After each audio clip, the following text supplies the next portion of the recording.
आप देख रहे हैं कार्यक्रम काव्य कथा और मैं संस्था बयार, जिसका उद्देश्य सामाजिक, सांस्कृतिक और साहित्यिक गतिविधियों को समृद्ध करना है, के डिजिटल माध्यम खुलता आसमां पर आप सबों का दोस्त और खुलता आसमां का होस्ट मनोज मानव।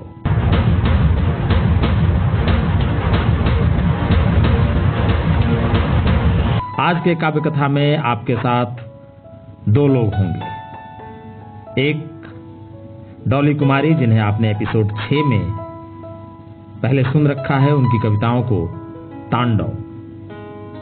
और काव्य कथा के आज के कड़ी में है आपके साथ बिहार के युवा रंगकर्मी और भारतेंदु नाट्य एकेडमी लखनऊ से नाट्य कला के अभिनय में प्रशिक्षण प्राप्त गोपाल पांडे। गोपाल पांडे ग्राम बरहोग, जिला नालंदा के रहने वाले हैं।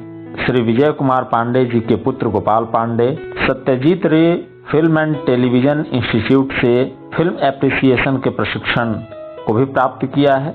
अभिनेता गोपाल पांडे अभिनय के अलावा लेखन और निर्देशन में भी रुचि रखते हैं और इन्होंने अब तक लगभग 15 से भी अधिक नाटकों में अभिनय किया है। पटना यूनिवर्सिटी से बीकॉम है ये। और आज गोपाल पांडे आपके समक्ष सुधा भार्गव जी की एक कहानी लेकर आए हुए हैं। सुधा भार्गव एक ऐसा नाम जिसे साहित्य और कला अथवा सामाजिक गतिविधि से जुड़े हुए तमाम लोग बहुत ही करीब से जानते हैं। सुधा भार्गव जी अनूप शहर, बुलंदशहर, उत्तर प्रदेश की रहने वाली हैं। इनकी एक कविता संग्रह रोशनी की तलाश में काफी प्रसिद्धि प्राप्त किया। बाल कहानियों के संग्रह में अंगूठा चूस, अहंकारी राजा, चांद सा महल इत्यादि। सुधा भार्गव जी को डॉक्टर कमला रत्नम सम्मान, राष्ट्रीय शिखर साहित्य सम्मान, राष्ट्र निर्माता पुरस्कार से सम्मानित किया गया है। तो आइए चलते हैं काव्य कथा के आज की कड़ी में। कई क्षेत्रों में ताड़न मतलब देखना, ऑब्जर्व करना, महसूस करना,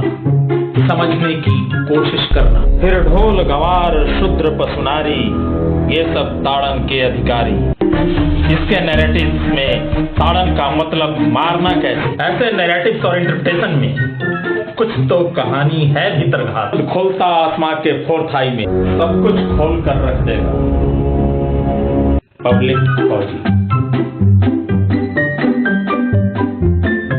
तो कहानी की शुरुआत कुछ ऐसे होती है कि गर्मी का भीषण तपता हुआ दिन, सूर्य अपने अंगारे बरसा रहा है पृथ्वी पे और एक 12-13 साल का बच्चा एक पेड़ की छांव में बैठ करके दोपहरी में, बीच दोपहरी में बैठ करके एक बस पजामा पहना है कपड़े के नाम पे और बदन पे उसके कुछ नहीं है और इस तपती दोपहरी में केवल अपने सिर पे एक तौलिया रखा हुआ है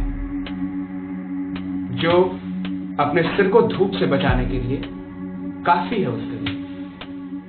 और उसके हाथ में कुछ मूंगफलियां हैं जिसको वो तोड़कर उसके दाने को खाता है एक एक करके और गाते गाते, खाते खाते वो कुछ गुनगुनाता है। अपने हाथों के इन उंगलियों के बीच वो मूंगफली के दानों को फंसा के रखता है और एक एक करके बड़े प्यार से चबाता है। फिर कुछ गाता है गाना और फिर वो दूसरा दाना डालता है। ऐसा वो कुछ कर रहा होता है। वो गाता क्या है?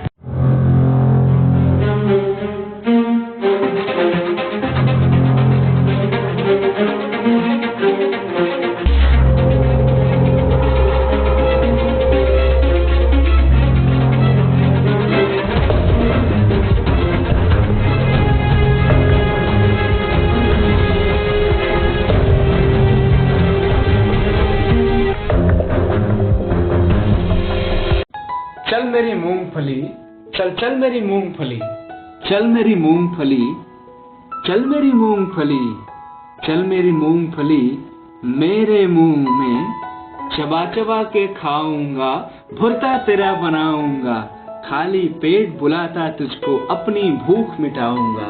चल मेरी मूंगफली, चल चल मेरी मूंगफली। तो ये सारे प्रक्रम को देखने के बाद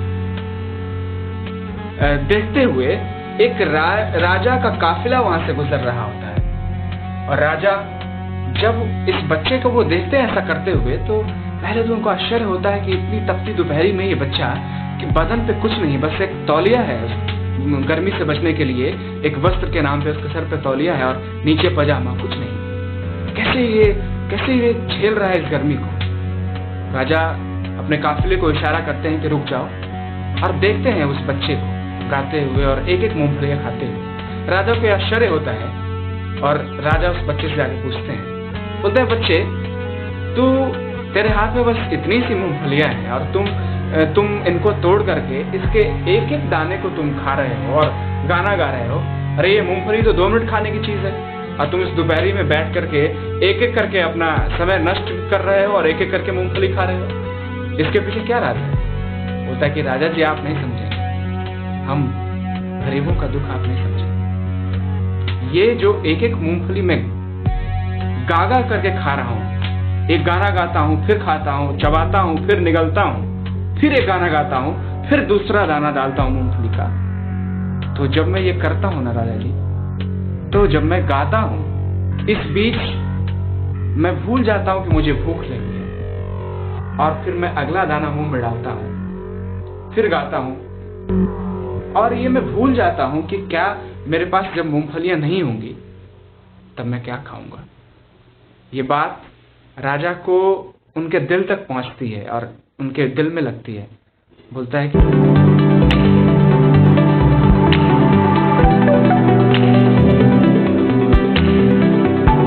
तू तो बहुत चतुर है रे। और राजा ऐसा कहते हैं कि तू चल, तेरी जगह यहाँ नहीं है, तू चल मेरे राजमहल में और मैं तुमसे बहुत कुछ सीखूंगा। तू तो बहुत चालाक है, तुझमें इतनी बुद्धिमत्ता आई कहाँ से? तो बच्चा कहता है कि राजा जी मुझे माफ करें, आप मुझे यही रहने दीजिए। हम गरीबों के लिए यही जगह है, हमारा राजमहल यही है, प्रकृति ही हमारी राजमहल है। हम इसी खुली हवा में सांस लेना चाहते हैं और इसी पेड़ के नीचे हम छांव ढूंढते हैं। राजमहलों का सुख हमें अच्छा नहीं लगेगा, वहां तो हम कैद हो जाएंगे, वो हमारे लिए कैद खाना है। आप जाएं राजमहल। तो राजा थोड़े उदास हो जाते हैं। फिर उनकी उदासी को देख कहता है, चलिए राजा जी, देखते हैं आपका राजमहल कैसा है, चलिए एक बार चला जाए। और चलिए एक बार चला जाए, आपके साथ चल रहा हूँ। राजा के काफिले के साथ बच्चा हो लेता है और जा रहा होता राजा के साथ। राजमहल में जैसे ही राजा पहुंचते हैं तो उनके खबरी ने उन्हें आकर खबर दी कि राजा साहब आपको तुरंत ही दरबार में आपको चलना पड़ेगा, कुछ ऐसी बात है। दरबारी वहाँ इकट्ठा हो गए हैं और हम आपको बुलाने के लिए आए हैं, आप चलिए, फौरन चलिए। तो फौरन राजा दरबार में पहुंचते हैं और साथ में बच्चे को भी लिए जाते हैं। राजा वहाँ अपने सिंहासन पर बैठते हैं और बातचीत करना शुरू करते हैं। 1-2 मिनट के इंतजार के बाद बच्चा जो है बोल पड़ता है, बोलता है, वाह राजा जी, कमाल हो गया। बोलते क्या हुआ बच्चे? तो राजा जी आप तो गजब के निकले, आप तो अपना गिरगिटिया रंग दिखा दिए, आपने तो गिरगिट की भांति रंग बदला है, वाह। वहां आपने कहा कि चलो तुम्हारी जगह यहाँ नहीं है, तुम मेरे राजमहल में चलो, और आप यहाँ आके क्या कर रहे हैं? क्या कर रहे हैं, मुझे तो इसका कुछ अंदाजा नहीं, आप बताएं, तुम बताओ मैं क्या कर रहा हूँ। राजा जी आपने कहा कि तुम गुरु नहीं महागुरु हो। हाँ, उन्होंने उसको कहा था कि राजा जी आपने तो मुझे कहा कि मुझे आपसे बहुत कुछ सीखना है, तो मैं तो आपको इस हिसाब से मैं आपका गुरु हुआ। तो राजा जी ने कहा था, नहीं प्रभु, आप गुरु नहीं, आप महागुरु हैं, आप चलें अति शीघ्र चलें। तो राजा जी ने, वो बच्चे ने कहा दरबार में कि आपने तो उस समय कहा कि मैं आपका महागुरु हूँ और आप राज सिंहासन में बैठ गए, मुझे कहाँ खड़ा किया हुआ है, आप देखो गुरु की जगह कहाँ होती है। राजा ने कहा, तुरंत अपने एक दरबारी को कहा, अरे भैया फौरन एक बड़ा सिंहासन लेकर के आओ गुरु जी के लिए। और उनका दरबारी फौरन एक सिंहासन ला के देता है जिसपे उस बच्चे को कहा जाता है कि आप आसन ग्रहण करें। फिर बच्चा कहता है कि राजा जी आपने देख लिया, तो आज आपने सीखा राजा जी कि गुरु का स्थान क्या होता है, आज आपको एक सीख मिली। राजा मुस्कुराते हैं और सोचते हैं अपने अंतर्मन में कि बच्चे तुमने एक पल में मुझे क्या सिखा दिया। राजा को इसका ज्ञान होता है। मैं गंगा कीचड़ में ही कमल खिलता। और देखिए ना मालिक, मेरा बच्चा है, चाहे मारे चाहे पीटे। की कोनो बात है?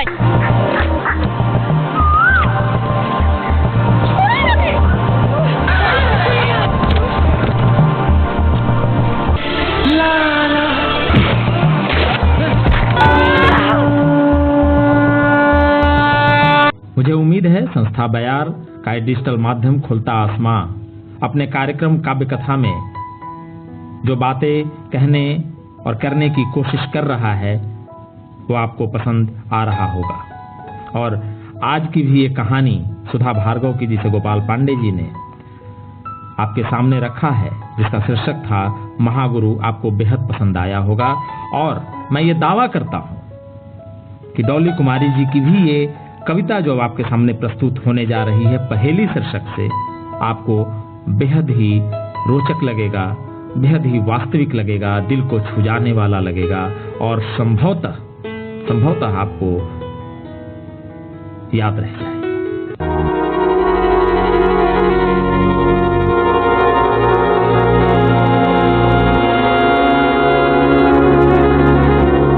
डॉली कुमारी, जिनके बारे में मैं आपको पहले भी बता चुका हूं कि ये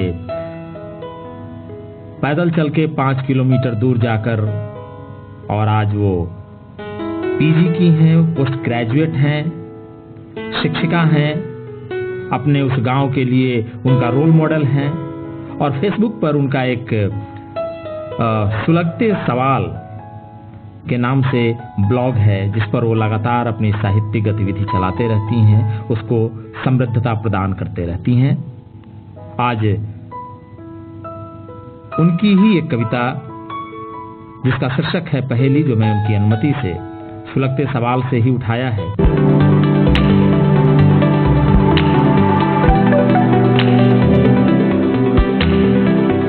तो आइए सुनते हैं डॉली कुमारी जी के फेसबुक ब्लॉग सुलगते सवाल से उठाई गई ये कविता पहेली।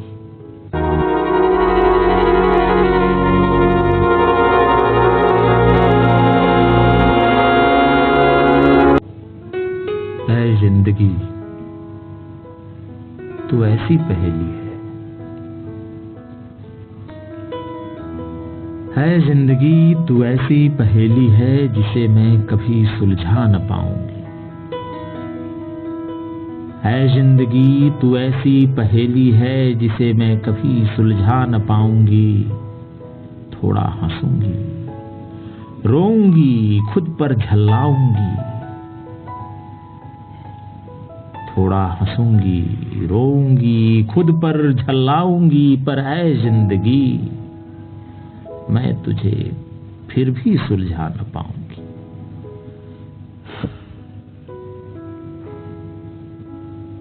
एक उम्र दे दूंगी तुझे,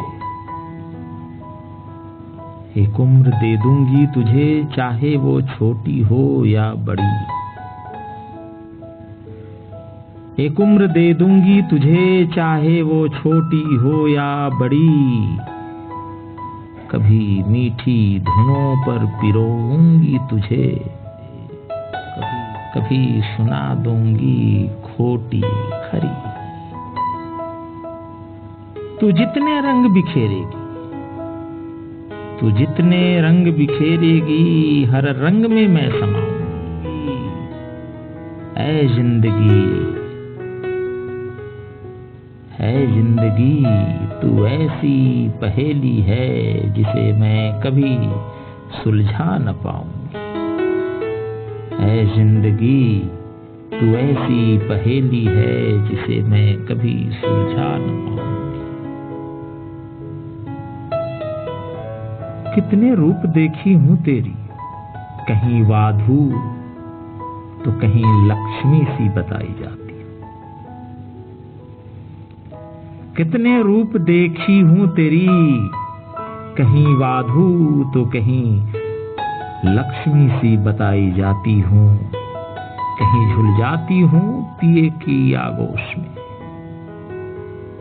कहीं झुल जाती हूं पिए के आगोश में, कहीं पंखे से झुलाई जाती हूं।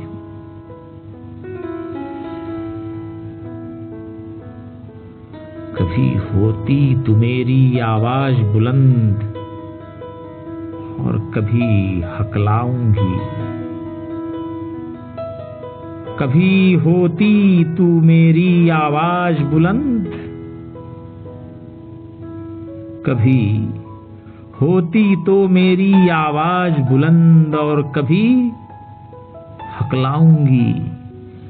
ऐ जिंदगी तू ऐसी पहेली है जिसे मैं कभी सुलझा न पाऊंगी। कभी तू इतनी नाजुक है गोया, कभी तू इतनी नाजुक है गोया, फूल पर पड़ी एक शबनम। कभी तू इतनी नाजुक है गोया, फूल पर पड़ी एक शबनम। कभी तू इतनी निर्मम है गोया, कभी तू इतनी निर्मम है गोया, हरे जख्म पे कोई रखता हो जैसे लवण। कभी तू इतनी नाजुक है गोया, फूल पर पड़ी हो शबनम। कभी तू इतनी निर्मम है गोया, कभी तू इतनी निर्मम है गोया, कि हरे जख्म पर रखता हो कोई लवण। झूठी तसल्ली से ही हो चाहे, मैं अपने इस दिल को समझाऊंगी। झूठी तसल्ली से ही हो चाहे, मैं अपने इस दिल को समझाऊंगी कि ऐ जिंदगी, कि ऐ जिंदगी तू मेरी सहेली है, कि ऐ जिंदगी तू मेरी सहेली है, तुझसे हर रिश्ते। झूठी तसल्ली से ही हो चाहे, झूठी तसल्ली से ही हो चाहे, मैं इस दिल को समझाऊंगी। ऐ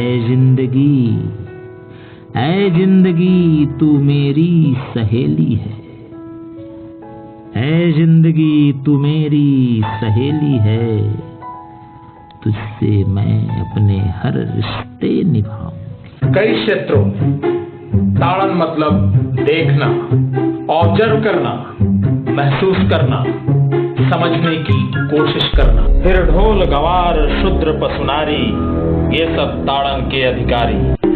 इसके नैरेटिव्स में ताड़न का मतलब मारना कैसे, ऐसे नैरेटिव्स और इंटरप्रिटेशन में कुछ तो कहानी है भीतरघात। खोलता आसमां के फोर्थ आई में सब कुछ खोल कर रख देगा पब्लिक फौजी। तो मित्रों, ये थी आज के काव्य कथा में डॉली कुमारी जी की कविता पहेली। आपको जीवन के दर्द, यथार्थ, उसके लावण्य और उसके प्रेम में जो तारतम्यता है वो आपने महसूस की होगी। मुझे उम्मीद है कि काव्य कथा के आज की दोनों प्रस्तुति आपको बहुत पसंद आई होगी। ऐसे ही हम काव्य कथा के अगले अंक में भी कुछ खास लेकर आ रहे हैं और आपको बताएं कि इस बार के काव्य कथा में मां शीर्षक से एक रियल स्टोरी, वास्तविक कहानी आपके सामने होगा और वो बेहद ही आपको झकझोर देने वाली प्रस्तुति होगी।